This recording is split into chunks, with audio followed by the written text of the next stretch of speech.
PVU, Canal Universitário de Fortaleza. Olá, amigos! Está no ar mais um programa Boas Práticas de Gestão. O programa de hoje nós vamos discutir temas de interesse dos municípios cearenses. A Associação dos Municípios e Prefeitos do Estado do Ceará, a Prece, reuniu gestores municipais com a Procuradora-Geral de Justiça, Socorro França, e com os membros da Procuradoria dos Crimes contra a Administração Pública, o PROCAP, para debater a crise estrutural das prefeituras. A Prece teme uma generalização de que todos os municípios cometem fraudes. Por isso, foi solicitar mais informações sobre quais as investigações em andamento e o período a que se referem. Qual a razão dessa problemática que envolve hoje mais de 80 prefeituras? De quem é realmente a culpa?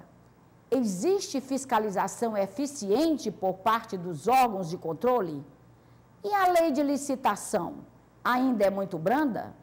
E o papel da população? Para debater este e outros temas políticos de interesse da sociedade, o programa Boas Práticas de Gestão convidou para uma conversa o deputado estadual Heitor Ferrer, do PDT, um dos parlamentares que tem demonstrado ao longo de sua vida pública uma coesão de pensamento e ideias sobre a administração pública.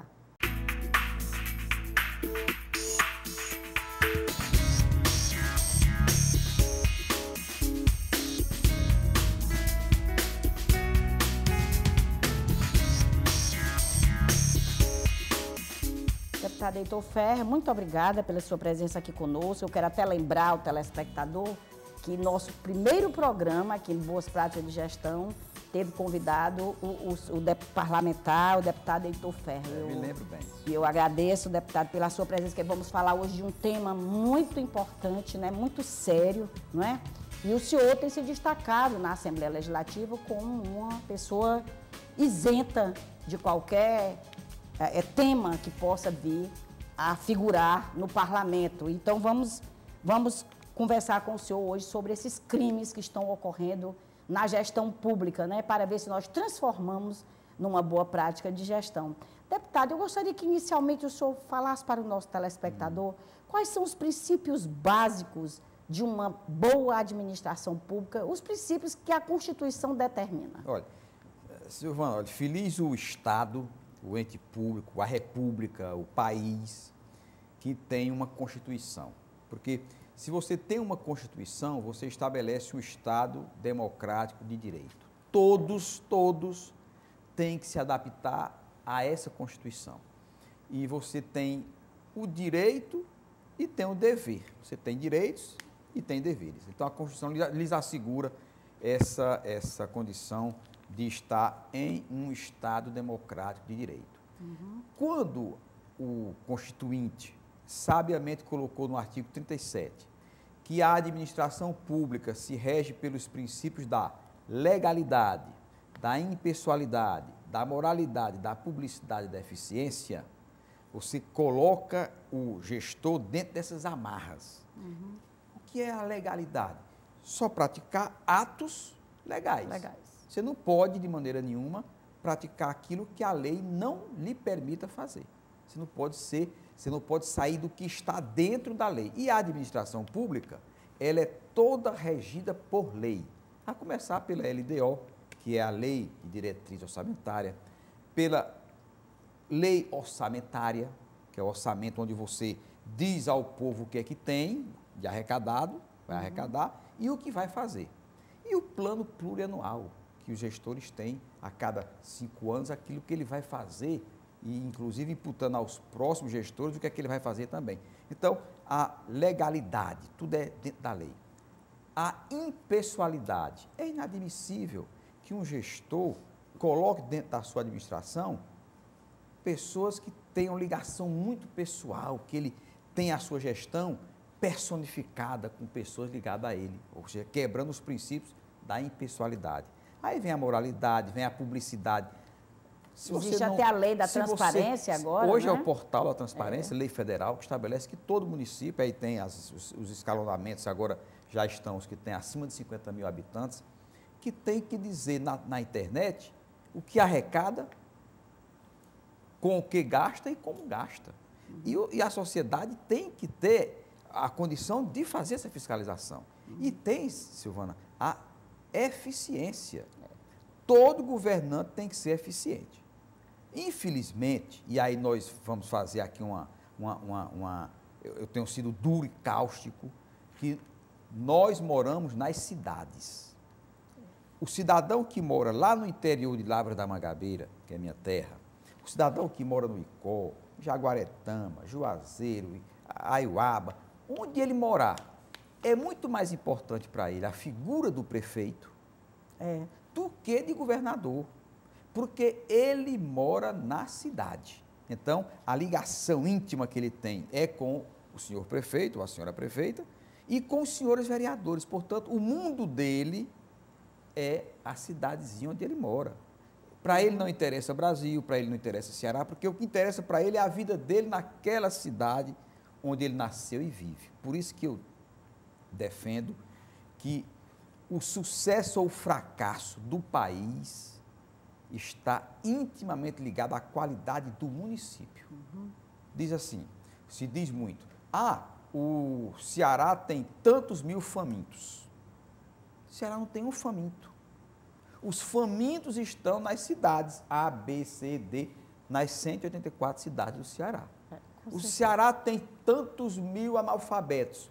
O Ceará não tem um analfabeto, porque a obrigação de alfabetização, que é o ensino fundamental, é dos municípios. Portanto, eu digo permanentemente que o fracasso do Brasil como país, está justamente no nascedouro, que é a péssima condição como os municípios são administrados, e está aí as prefeituras hoje do estado do Ceará sendo palco de manchetes principais de jornais pela roubalheira quase que generalizada.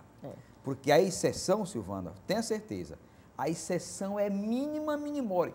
Quase todos os 100% dos municípios, quase todos, e a gente tem que dizer que tem exceção para não pecar pela leviandade, mas quase todos têm esse esquema de desvio de verba municipal, desvio de verba federal e desvio de verba estadual.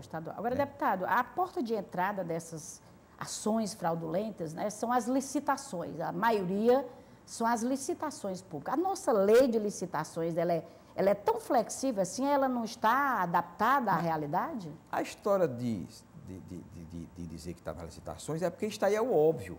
Porque todo o dinheiro que se arrecada no município para tratar de desvios é nas licitações. Você não tem como desviar o dinheiro do professor, você não tem como desviar o salário do médico, você não tem como desviar o salário de um serviço com uma empresa que presta... privada, né? Uma empresa... o serviço de luz, de energia. Essas coisas são muito amarradas pela seriedade das partes. Quando parte para tratar de construção de obras, para fazer serviços, para terceirizar, que o grande mal neste país hoje chama-se a terceirização, porque é uma fraude à Constituição, é um empreguismo desenfreado,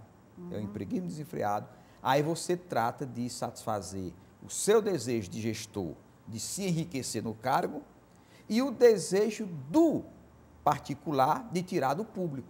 Então, há uma mão lavando a outra, né? É o gestor com vontade de enriquecer, é o empresário, na sua grande maioria, mas tem exceções também, na intenção de fazer o negócio com o poder público e se locupletar. E como é que isso é feito? Ambas as partes se dando bem. E, obviamente, em detrimento do cidadão que precisa do dinheiro para ter a sua escola de qualidade, não tem, para ter o seu calçamento de qualidade, não tem, para ter o seu posto de saúde com medicamentos, e não tem, né? Para ter um serviço aí fechados, hein, para ter um serviço de uma política de moradia que não tem. Silvana, a prefeitura de Senador Pompeu se fala em rombo de 3,5 6 milhões de reais.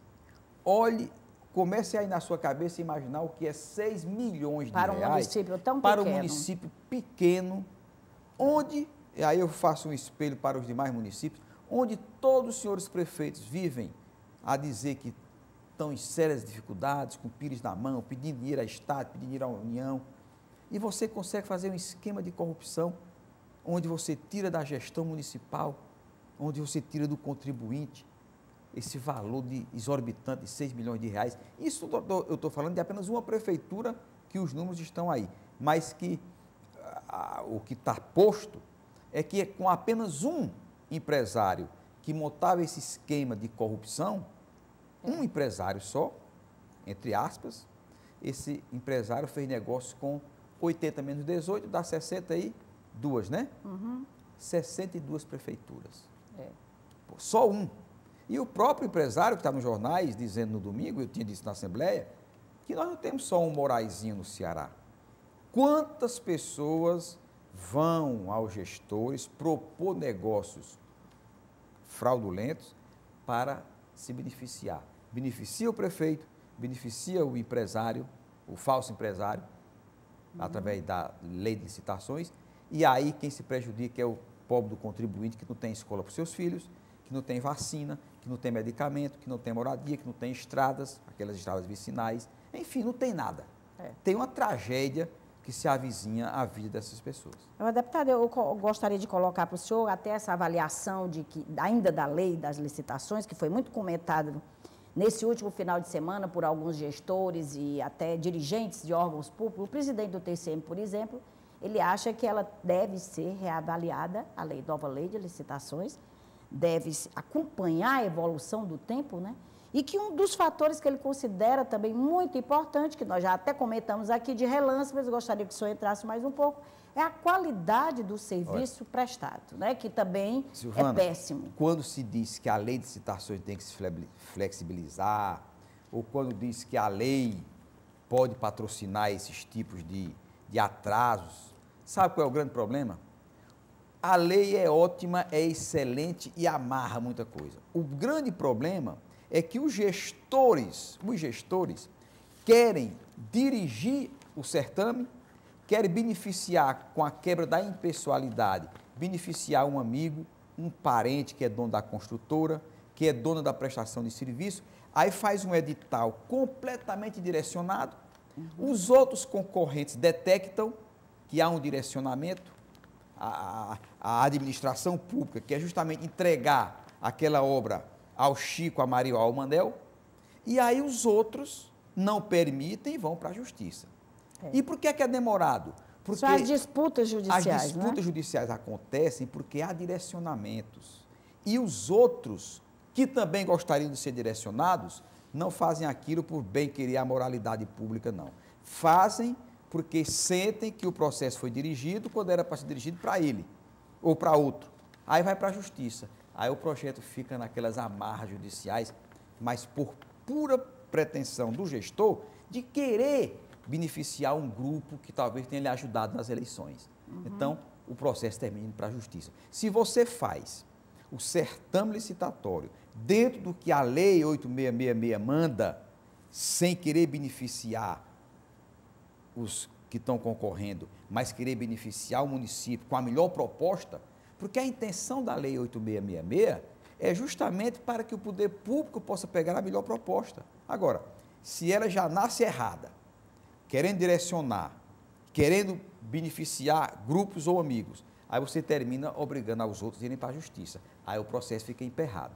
Mas a lei ela é perfeita, desde que feita com a intenção de ajudar o município a ter a melhor proposta e a obra sair mais barata. Agora, deputada, a gente vê que o TCM avançou muito de uns anos para cá, né, na qualidade do serviço prestado aos municípios, até fazendo curso para os gestores e tudo, mas eu acredito que ainda faltam muitos funcionários para dar conta, né, dar cabo dessa história em 184 municípios. Eu tive lendo também que o PROCAP, né, dentro do Ministério Público, só tem um procurador e 2 promotores. E a delegacia também de crimes contra a administração pública só tem um delegado e 2 titulares substitutos. Então, falta realmente um apoio, né, para fiscalizar melhor o trabalho dos municípios. Eu acho que a estruturação desses órgãos, estruturação com pessoas e pessoas qualificadas, está muito aquém da necessidade. O Tribunal de Contas, Silvana, você poderia imaginar o Tribunal de Contas para tratar de 184 prefeituras, ele teria que ter 100% a mais de servidores. Teria que ter concurso para poder dotar aquele órgão do dobro que tem hoje, e talvez ainda fosse insuficiente. E, obviamente, se através do concurso público, como a lei determina, né? Eu sou crítico de algumas posições dos tribunais de contas do Estado, tanto do TCE como do TCM, mas tenho que reconhecer que o TCM, em alguns aspectos, evoluiu no intuito de bem fiscalizar. Isso começou com o Ernesto Saboia, que tivemos atritos, né? Nós tivemos, até publicamente, tivemos pontos que nós discutimos publicamente, onde eu fui à tribuna da Assembleia, fui ao jornal, ele respondeu, mas isso não quer dizer que nós não deixemos de ter por ele a admiração por ter dado ao Tribunal de Contas um plus nas suas atividades. E agora, complementando o que o Ernesto Saboia fez, e tal o Manuel Veras, também dotado de muita sensibilidade para que o órgão possa ter um desempenho melhor. Porque há que ter um desempenho melhor para que as obras feitas nos municípios, todas elas possam ter um certificado de que o tribunal lá passou e fiscalizou e que ela está de acordo com a legislação. E até um certificado de qualidade também, não é, deputado? Deputada, agora a presidente da APRES, que é prefeita da cidade de General Sampaio, preocupada com essa generalização, né, do problema que está ocorrendo, dessa corrupção em muitos municípios, ela reuniu-se com a Procuradoria-Geral de Justiça e pediu que a Procuradoria trabalhe mais próximo dos prefeitos, informe aos prefeitos o que é que está acontecendo, porque alguns estão se sentindo, inclusive, como é o caso do deputado Dedé Teixeira, né, que não foram sequer notificados e a imprensa noticiou muito antes esse fato. O que é que o senhor acha dessa parceria entre Ministério Público e prefeituras e a APRES? Se a Silvana Frota for a cada município e procurar saber de cada prefeito se eles já têm o que é normal na prefeitura que tem zelo para com o município, um órgãozinho chamado Procuradoria do Município. Pouquíssimos municípios têm a sua procuradoria, como tem Fortaleza, tem Sobral, tem Iguatu, tem Juazeiro. Por que é necessária a Procuradoria dos Municípios? Porque você cria um órgão interessada e incumbida de proteger o município e não o prefeito. O que é que nós temos no interior do Ceará? Nós temos os assessores jurídicos da prefeitura. Ora, assessor jurídico da prefeitura, leia-se aí, Silvana, assessor jurídico do prefeito, contratado pelo prefeito sem concurso público, é o cidadão que orienta o senhor prefeito e orienta muitas vezes no desejo dele de se dar bem na administração pública. Por que essas prefeituras não fazem um concurso criando a Procuradoria do Município? Propus isso na Assembleia, fiz uma emenda à Constituição, para que todos os municípios fossem obrigados a ter a Procuradoria Geral do Município. Porque se você tem a Procuradoria Geral do Município, os empregados da Procuradoria, que são os advogados concursados, tem por que não devam favor a ninguém, eles vão acompanhar o trabalho do prefeito, mas sem ter aquela obrigação de estar tratando do interesse do senhor prefeito. O interesse do procurador do município é o do município que lhe paga.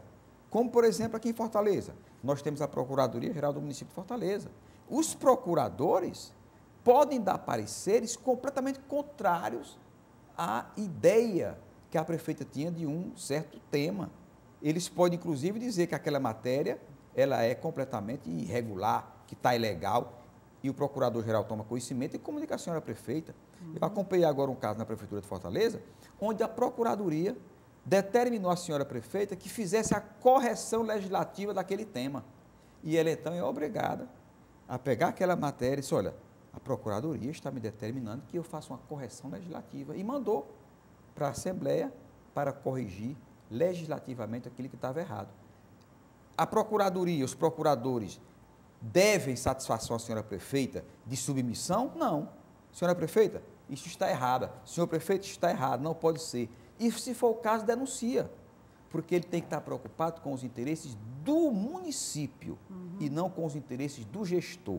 E aqueles contratados diretamente pelo gestor, no caso os assessores do prefeito, estão preocupados em satisfazer o capricho do prefeito e nunca estão interessados no bem do cidadão e no bem do município. Nós vamos para o pequeno intervalo e voltamos já já conversando com o deputado Heitor Ferrer, do PDT.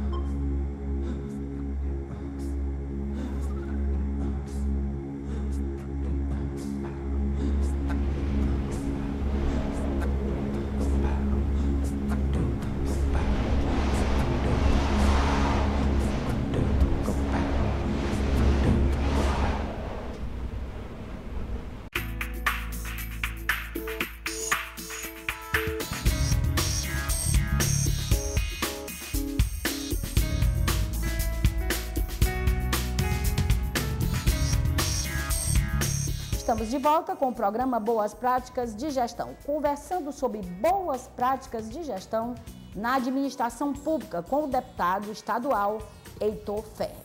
Deputado, nesse segundo bloco, eu gostaria de falar um pouco com o senhor sobre temas diversificados, mas ainda incluindo a questão da boa prática na gestão pública. Deputado, o que o senhor acha dessa flexibilização, não é? Das licitações para as obras da Copa do Mundo aprovadas recentemente pela Câmara dos Deputados? Eu vou dizer exatamente o que me fez entender a matéria, me deu curiosidade de ver. Eu vou dizer exatamente o que o Procurador-Geral da República disse. É um absurdo. Pronto, é tudo. Vou lhe dizer o que o ministro Marco Aurélio disse. Isso é uma inconstitucionalidade flagrante. Por quê, Silvana? Porque não se pode tratar numa república, num Estado constitucional, de sigilo com dinheiro público. Não se pode tratar de sigilo com dinheiro público. Ah, mas é para o cartel dos empresários não se... Já admitindo que eles, com a lei, se combinam.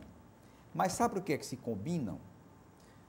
Porque há uma intenção dos gestores de beneficiar algum do grupo.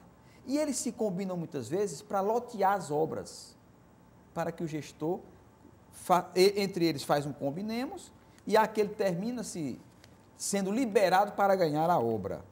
Obviamente que sob as bênçãos do gestor. Olha, Silvana, a melhor maneira de você bloquear esse tipo de cartel, de se combinarem, o que é que o poder público tem que fazer? Vai fazer uma escola. Vou partir para uma coisa simples. O gestor público vai fazer uma escola. Tem tudo, a gestão tem todos os profissionais no que diz respeito a engenheiros, arquitetos,